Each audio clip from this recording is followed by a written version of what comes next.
Ore taa nkarn naa kaaji Norkishili Naoi Holaisa. Naa kitadua dupoto.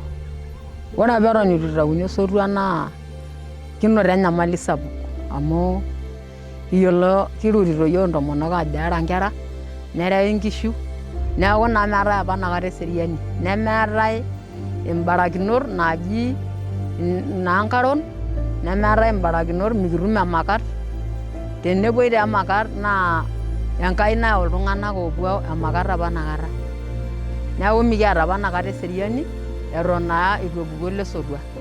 Kake ore naa peelotu apuku ele sotua nikinoto eseriani te pooki toki amu kinoto toonkishu, nikitum toonkera, nikitum tina makat metaa meekure eetae malalamiko pookin naatae ashu meekure eetae entorroni naji etii, etaa eseriani ake natii atua nchot pokirare. Etii wasiwasi netii matalibii. UCRT kwa kuona changamoto zinazokabili haya maeneo ya malisho, tumekuwa tukiwezesha vijiji kupima vijiji vyao kwa mujibu wa sheria za nchi hii. Tumekuwa tukiwezesha vijiji kuandaa mipango ya matumizi bora ya ardhi, na hata hivyo tumewezesha vijiji kuweza kupata hati za hakimiliki za kimila kwa ajili ya ulinzi au usalama wa miliki wa maeneo haya.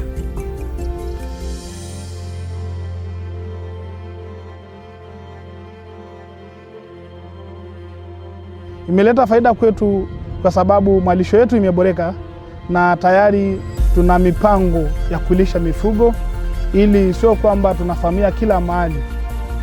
Tuna sehemu ya malisho ya kiangazi na kuna sehemu ya masika. Tumeepukana kidogo na uhamaji holela kwa sababu tumeshajua kwamba tukiweka hii utaratibu tuliowekeana imetufaidi sana, na tumeepuka na mambo ya kuhamahama holela. Kimekuwa salama. Na sasa hivi tumeona kwamba ardhi hii tunamiliki sisi na tunaisimamia kwa utaratibu.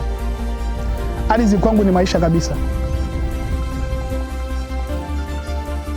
Adala nanu ajo ore piipimi neyau faida amu eneeku toltung'ani entasheyie inewueji nemintoki alo enkaroni, neyau faida amu eleng'onu enkop, neeku eeta nkishu indaar neeta nkagiresin enye.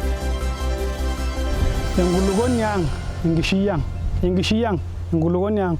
Ore ena kulukuoni naa enkishui ang' irmaasai ilaramatak loonkishu.